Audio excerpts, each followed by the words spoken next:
You know that gut-wrenching feeling when you realize your entire life has been built on a lie?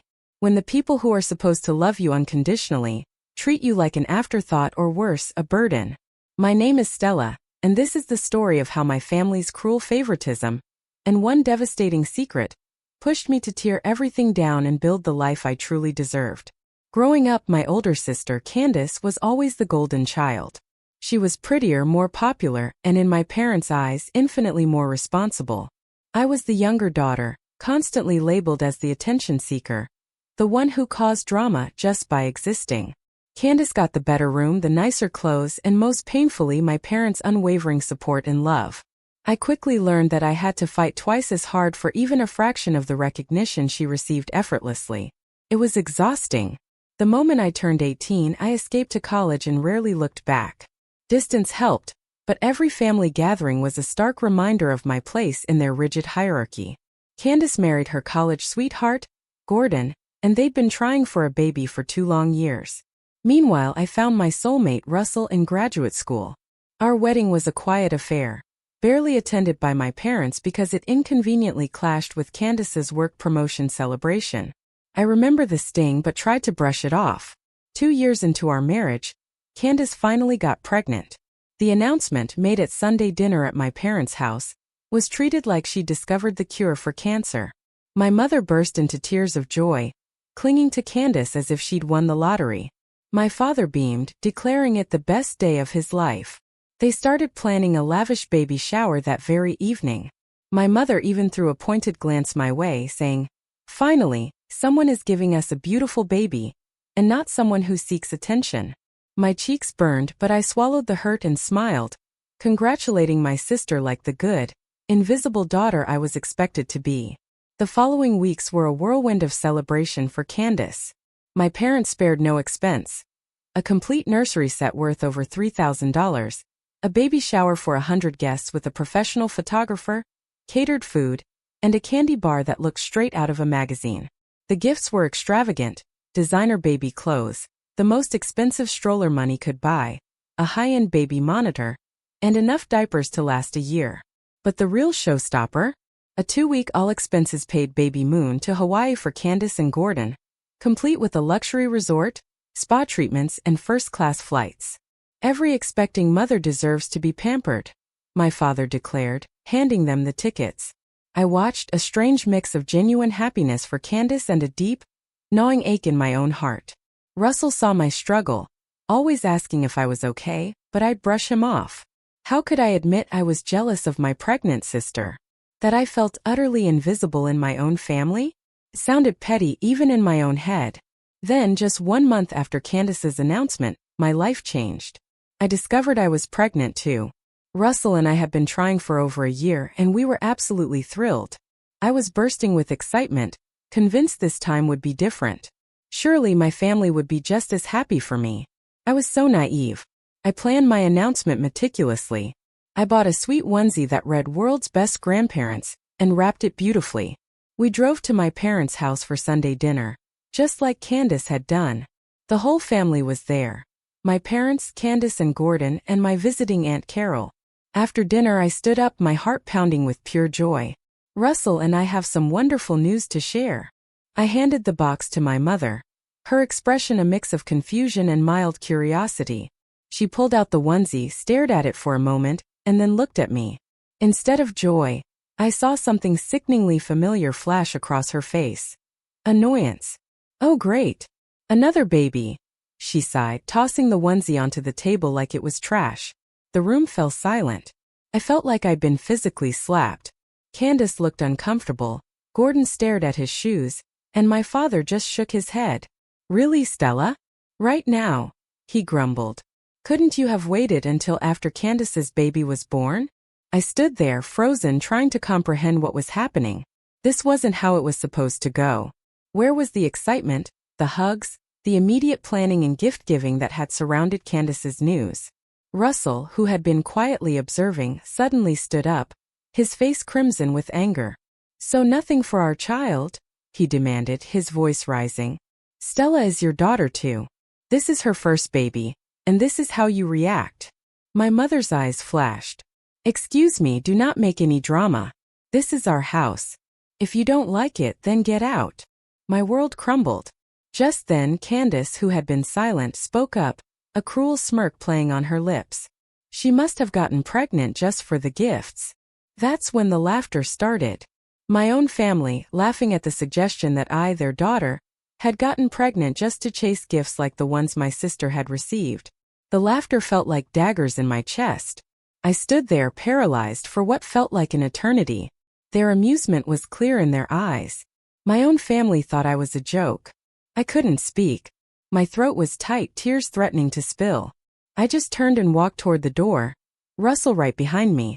As we left, I heard my mother call out, "Don't be so dramatic, Stella." The car ride home was silent, save for my muffled sobs. Russell gripped my hand, his jaw clenched. When we got home, he finally spoke. "That was unforgivable," he said quietly. "I can't believe they treated you like that." I cried for hours. All the years of feeling second best, of being overlooked and dismissed, came flooding back. But this time was different. This wasn't just about me anymore. They had dismissed my unborn child, our child, like an inconvenience. If you're finding yourself as shocked as I was in that moment, please consider hitting the subscribe button. There are more unbelievable twists to come. The next morning, I woke to 24 missed calls from my parents. The voicemails were frantic. "Stella, it's urgent. Please pick up. Something terrible has happened. We need you to call us back immediately." My heart raced. I called back, fearing the worst for Candace or her baby. My mother answered on the first ring. "Stella, thank God. We need you to come over right away." "What's wrong? Is Candace okay? Is the baby okay?" "Candace is fine, but we have a problem. A big problem. Can you just come over? We can't discuss this over the phone." Against my better judgment and Russell's protests, I drove to my parents' house. I found them at the kitchen table, looking grim. Candace was there too, pale and worried. "Sit down," my father said. I remained standing. "What's going on?" My mother took a deep breath. "We got a call from Gordon's mother yesterday evening. Apparently, Gordon has been having an affair for months. She found out and told Candace everything." I looked at Candace, who was staring at her hands.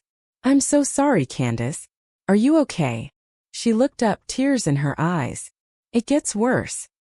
He's been stealing money from our joint account to pay for his girlfriend's expenses. Our savings are gone. All of it. And he's filed for divorce." I felt a genuine pang of sympathy. Despite everything, I didn't want her to suffer. "That's awful. I'm so sorry this is happening to you." My father cleared his throat. "Here's the thing, Stella. We spent a lot of money on Candace's baby preparations. The nursery, the shower, the Hawaii trip, it was over $15,000 total. And now with Gordon leaving and taking half of everything, Candace can't afford to raise the baby alone." I stared at him, utterly bewildered. Where was this going? My mother quickly jumped in. "We were wondering if you and Russell would be willing to help out. Maybe take some of the baby things we bought, since you'll be having a baby too. And perhaps help with some of the expenses." I couldn't believe what I was hearing. "Are you asking me to financially support Candace after the way you all treated me yesterday?" "That was just a misunderstanding," my mother quickly interjected. "We were just surprised, that's all. You know, we love you." Candace finally spoke up, her voice fragile. "Stella, I'm really scared. I don't know how I'm going to manage as a single mother. Mom and Dad are already helping as much as they can, but with their fixed income." I looked around the room at their expectant faces. They wanted me to swoop in and save the day, to be the good daughter who fixed everyone's problems, just like I always had. But something inside me had fundamentally shifted yesterday. Something had broken, and I wasn't sure it could ever be fixed. "I need time to think about this," I said finally. "Time?" my father scoffed. "Stella, this is family. Family helps family." "You're right," I said quietly. "Family should help family. They should also celebrate each other's joys and support each other through difficult times. They should treat all their children equally and with love and respect." I turned toward the door. "I need time to think." I drove home in a daze. Russell was waiting. I told him everything. He listened without interruption, his expression darkening with each detail. "So let me get this straight," he said when I finished. Yesterday, they treated you like garbage for announcing your pregnancy. They laughed at you and kicked us out. And today, they want you to financially support Candace and take care of her problems. When he put it like that, it sounded even more absurd, even more cruel. What are you thinking? He asked gently. I was quiet for a long time. I'm thinking I'm done being their backup plan. I'm done being the daughter they only remember when they need something. That night, I made a decision that would change everything.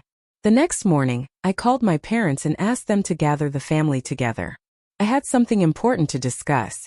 When I arrived, everyone was there waiting. My parents, Candace, even Aunt Carol, who had extended her visit due to the drama. I stood in the very same spot where I had made my pregnancy announcement just 2 days earlier. I've thought about your request. I began, my voice steady. And I've made some decisions. They all leaned forward expectantly. First, I want you all to know that I'm not going to help financially support Candace's baby. My mother started to protest, but I held up my hand. Let me finish. Second, I've decided to go no contact with all of you. The room erupted. Stella, you can't be serious, my mother exclaimed.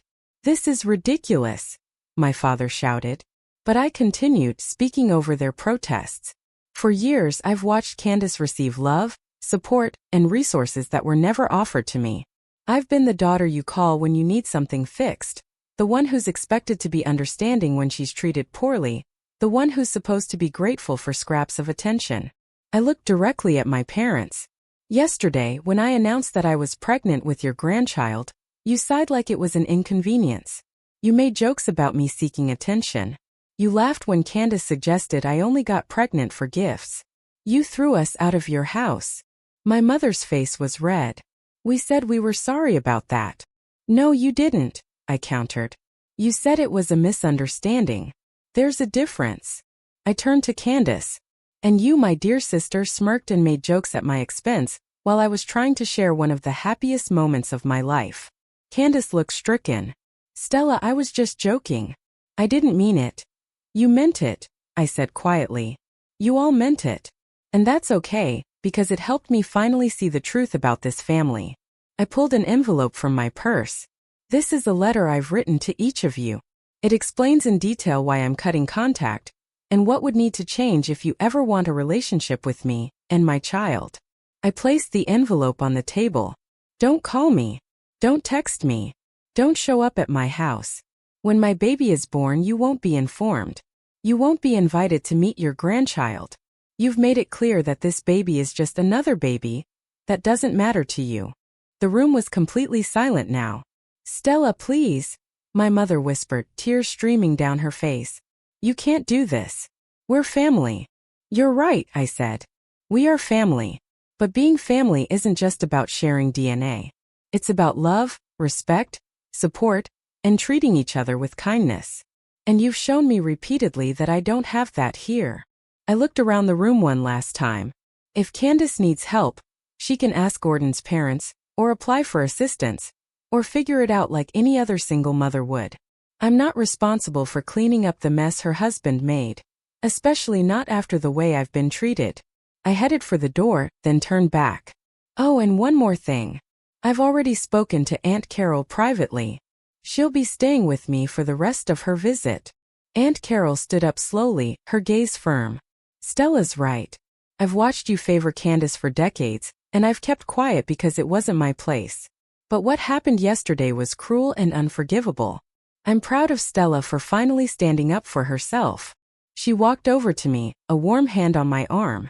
I'll be out to the car in a minute, sweetheart. As we left, I could hear my mother sobbing and my father shouting about how ungrateful I was. Candace was crying, begging me to reconsider. But I felt lighter than I had in years. The next few months were challenging, but incredibly liberating. My parents tried everything to get me to talk. Flowers, cards, gifts for the baby. They had other family members call, and even showed up at my workplace, forcing me to involve security. Candace called from different numbers. Sometimes crying, sometimes angry, sometimes begging for help with medical bills and baby expenses. She said Gordon had left, leaving her scared and alone, staying with my parents now, and things were tight financially. I felt sorry for her situation, but I remained firm. This wasn't my responsibility, And I wasn't going to let guilt manipulate me back into a toxic dynamic. The harassment escalated when I was about 4 months pregnant. My mother started appearing at places she knew I'd be. The grocery store, the coffee shop near my work. She would approach me in public, making emotional pleas. "Please, Stella," she would wail, loud enough for everyone to hear. "I just want to be part of my grandchild's life. How can you be so cruel?" Shoppers would stare, clearly judging me for making this poor woman cry. I felt humiliated and stressed, which was terrible for the baby. I had to change my routines and shop at different stores. Russell was furious. "This is harassment," he said. "We should get a restraining order." I considered it, but something held me back. Perhaps the last remnants of my conditioning to protect my family's reputation, even at my own expense. Around the same time, I started getting calls at work from people I barely knew. Distant relatives, family friends, people from my parents' church. They all had the same message. I was being selfish and ungrateful. How could I abandon my family when they needed me most? Didn't I know Candace was struggling as a single mother-to-be? One particularly difficult call came from Mrs. Patterson, my third-grade teacher, who had remained friends with my mother.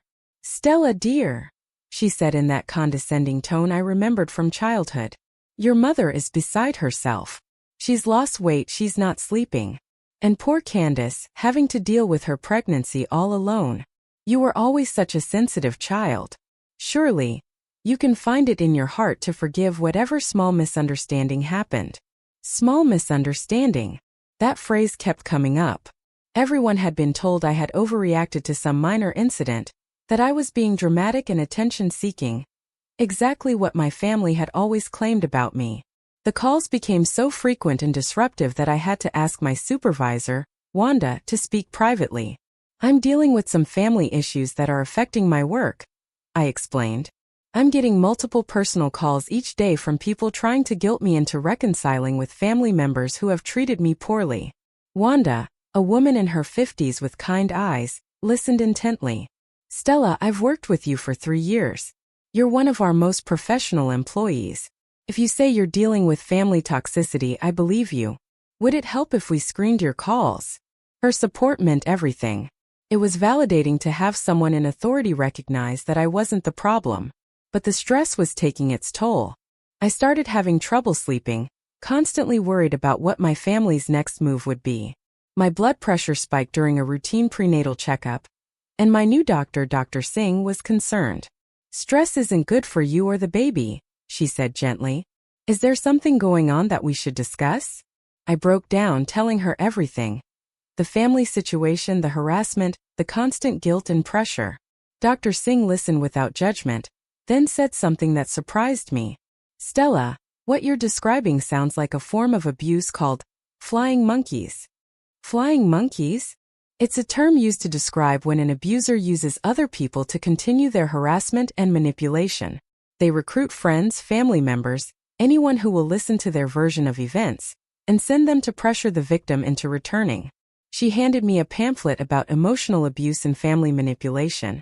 "I want you to consider speaking with a counselor. And if these people are affecting your health and your pregnancy, you have every right to take legal action." That evening, I showed Russell the pamphlet and told him what the doctor had said. He held me while I cried, frustrated by how my family could still hurt me, even when I was trying to protect myself. "You know what?" he said suddenly. "We're going to document everything. Every call, every show up, every message. And if they don't stop, we're getting that restraining order." We started keeping detailed records. The sheer volume was concerning. In 1 week, I received 15 phone calls from various family members and friends. My parents drove by our house multiple times that we could document, sometimes slowing down and taking pictures. The breaking point came when my mother showed up at Russell's workplace during his lunch break, waiting by his car in the parking lot. Russell worked as an accountant at a small firm, and she confronted him, causing such a scene that his coworkers witnessed everything. Security had to escort her off the property. She told everyone in the office that you're keeping her grandchild from her because you're mentally unstable. Russell told me that evening, his face tight with anger. "She said I should force you to get psychiatric help." That did it. The next day we filed for a restraining order against my parents, Candace, and any other family members acting on their behalf. The court hearing was surreal. My parents showed up dressed like they were attending a funeral, my mother clutching tissues and looking frail. They brought character witnesses, people from their church, longtime family friends, all prepared to testify about what wonderful people they were and how unreasonable I was being. But we had our documentation, 15 pages of logged harassment incidents, photos of them parked outside our house, testimony from Russell's supervisor about my mother's parking lot confrontation, and a statement from Dr. Singh about how the stress was affecting my pregnancy. The judge, an older woman with sharp eyes, listened to both sides. When my mother started crying and claiming she just wanted to love her grandchild, the judge's expression remained neutral. "Mrs. Thompson," the judge said to my mother, her voice clear, "love doesn't include harassment, stalking, and workplace disruption. The evidence presented shows a clear pattern of behavior designed to force contact through intimidation and emotional manipulation." The restraining order was granted for 6 months, with a possibility of extension. My parents were to have no contact with me, Russell, or our property. They couldn't come within 500 feet of our home, our workplaces, or any medical facilities I was known to visit. As we left the courthouse, my mother shouted after me, "You'll regret this, Stella. When you need us, we won't be there anymore." The irony wasn't lost on me. They had never been there when I needed them anyway. The restraining order brought immediate relief, but it also brought something I hadn't expected: judgment from people who didn't know the full story. Some of Russell's family members started treating me differently. His Aunt Martha made pointed comments about how families should stick together, and how children these days don't respect their elders. His cousin Jake openly said he thought I was overreacting. "Come on, Stella," Jake said at a family barbecue. "They're your parents. How bad could it really have been?" I realized that people who had grown up in functional families literally couldn't comprehend the level of dysfunction I had experienced. To them, parents were inherently trustworthy, family was inherently safe, and any problems could be resolved with communication and forgiveness. But Russell shut down these comments immediately. "You don't know what you're talking about, Jake. Stella's family treated her terribly for years, and then they harassed her to the point where it was affecting her health and our baby's health. We did what we had to do to protect our family." I was grateful for his support, but the judgment still hurt. It made me question myself all over again. Was I being too harsh? Was I overreacting? Dr. Quinn, my new therapist, helped me work through these doubts. "Stella, the fact that you're questioning yourself shows how deeply ingrained the manipulation has become. Healthy parents don't inspire their children to need restraining orders. Healthy families don't recruit dozens of people to harass someone who has asked for space." She had me do an exercise where I wrote down everything my family had done to me over the years. Not just the recent harassment, but the lifetime of favoritism, dismissal, and emotional neglect. When I read the list aloud, it was overwhelming. "If a friend told you this story about their family, what would you tell them?" Dr. Quinn asked. "I'd tell them they deserve better," I said without hesitation. "Then why is it different when it's your story?"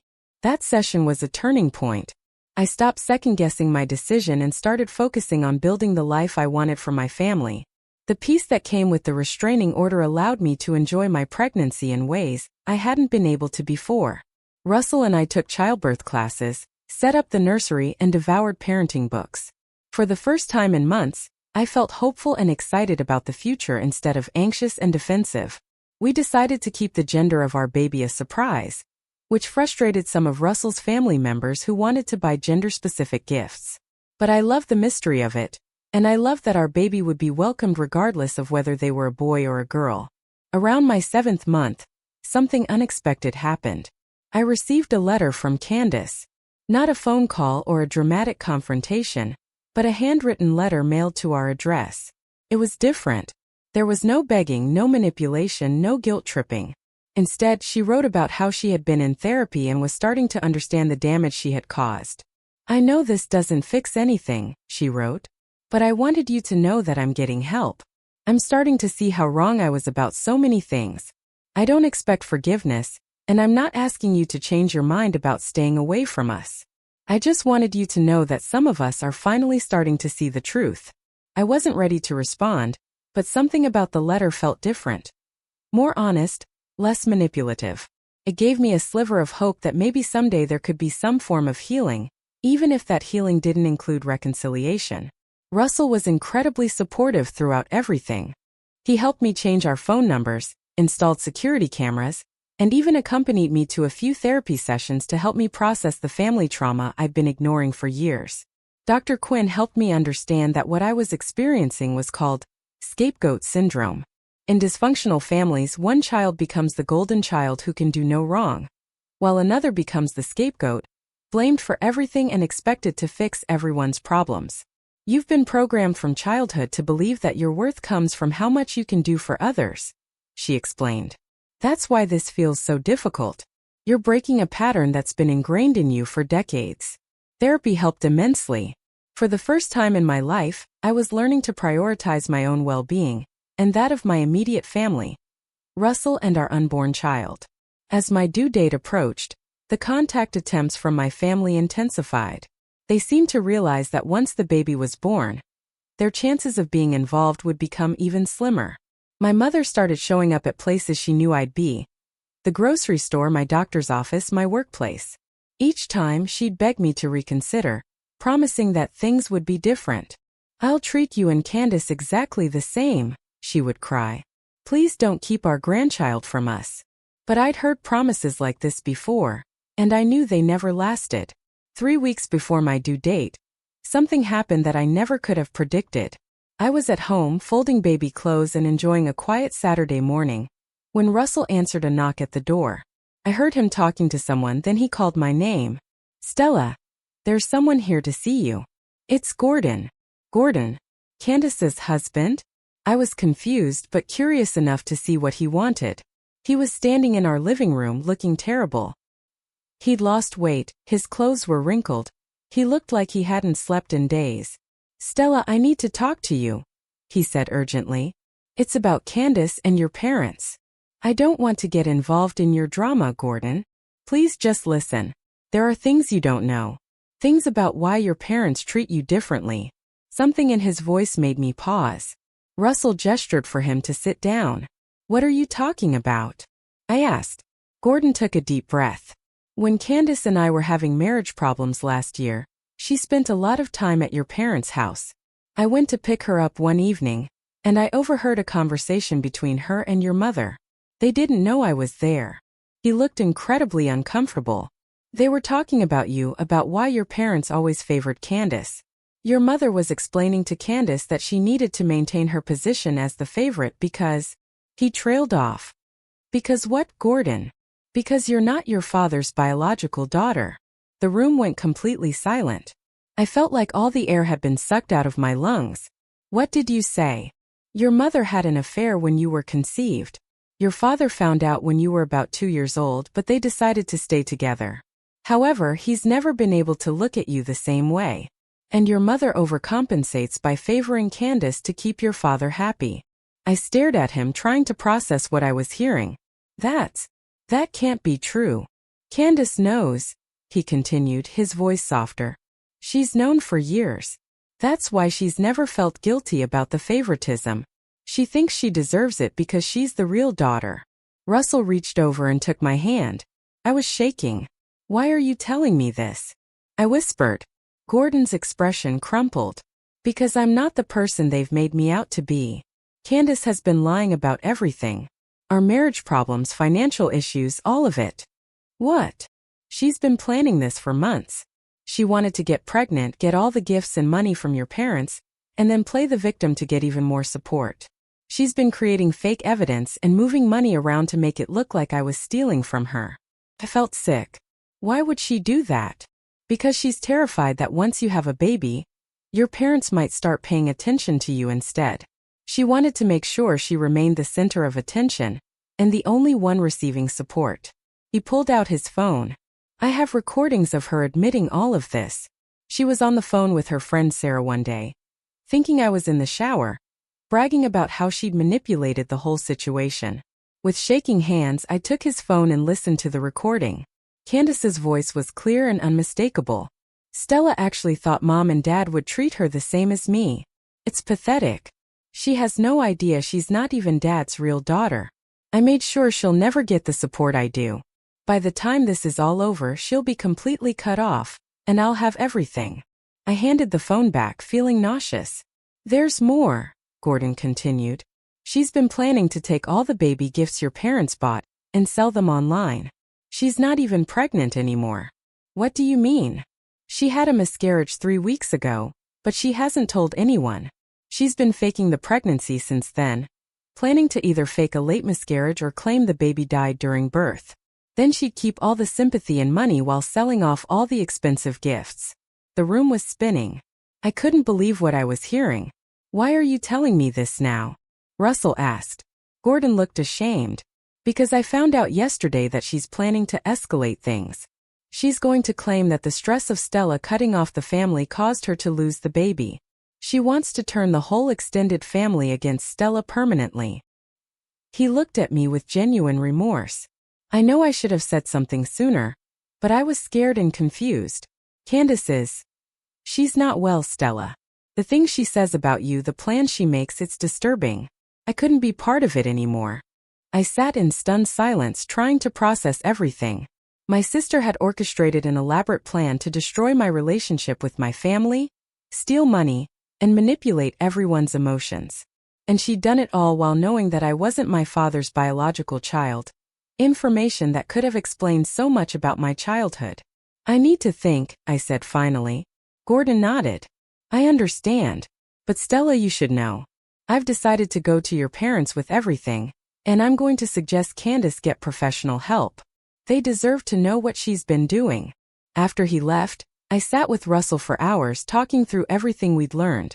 The betrayal was deeper than I'd ever imagined, but in a strange way, it also brought clarity. What are you going to do? Russell asked. I thought about it for a long time.